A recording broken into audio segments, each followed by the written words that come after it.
Hello founders, welcome to the new status update video. Let's have a look at what happened during the month of October. A few weeks ago, we shared a survey to our lovely community to better understand where we should focus our efforts on improving Foundry. We asked you to put the following list of game features in a priority order. Trains. Trains offer a very effective, immersive, and visually appealing way of moving goods around your factory over large distances. Blueprints. Factory games are about scaling, and blueprints help a lot. We want to add blueprints, but we are not yet sure if it should be a relatively simple copy and paste mechanic or something more involved. Pressure mechanic. It could be environmental pressure such as pollution or weather, or something related to our space station, like attackers, or something entirely different. Exploration mechanics. An example could be the hunt for rare items that provide various bonuses or unlocks. However, we believe players shouldn't be forced to if they want to focus on the factory. A more meaningful goal. End game. Does the game need a better purpose for producing goods instead of just to progress through the tech tree? More unique features. Do you think Foundry needs more unique features that cannot be found in comparable games? An example would be our construction industry and modular buildings. Better performance. We are constantly working on improving the performance so that larger factories are possible. The reason this was a part of the list is that we wanted to see how urgent you believe this topic is.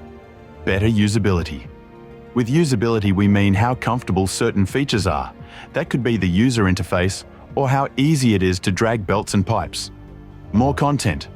We intend to make the game much longer compared to what it is now, but we want to offer it as part of the orderable list so that you can specify how important it is as of now. Within a week or so, we collected an incredible amount of responses, and we are extremely grateful to see that our community is so engaged and wants Foundry to get better.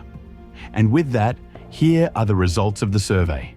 Here you can see the split between dedicated and former players. Although there was a great deal of overlap in respondents' opinions, the feedback fell into two broad buckets. Our retained players focus on quality of life improvements, like refining resource gathering and adding smoother gameplay tweaks. Meanwhile, players who've taken a break from the game often cited the need for more content, a clearer endgame, and blueprints to bring them back. This mix of perspectives gives us a solid direction, making iterative improvements to keep regular players engaged while expanding content and adding features to draw back those who've stepped away. This survey affirmed our need to add more content and a thematic goal, but also reminds us we need to expand the existing core pillars of the game.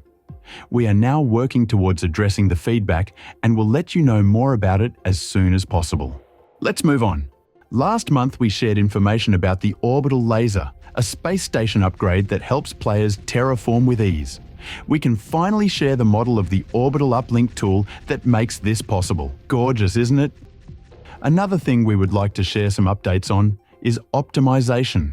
Foundry receives a lot of improvements, but there is still much left to do in order to allow absolutely massive factories to smoothly run on a wide range of hardware. We've tackled optimizing modular buildings, the mid to late game superstructures that are built in modules by construction ships and drones. These buildings presented a unique challenge in that they don't utilize our existing systems for rendering. By manually processing the drawing of these buildings and their related handrails, scaffolding and modules, we were able to improve performance on this blast furnace test scene from a paltry 27 frames per second to a much more acceptable 103 frames per second.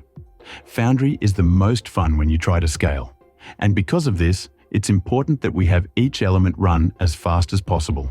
Devs have done a ton of other rendering and streaming optimizations that we haven't talked about yet, and the development builds are running smoother than ever. We hope that the next update will be really solid for those who like to build big. Now that modular buildings have received a large optimization, we might as well tease where this feature is going.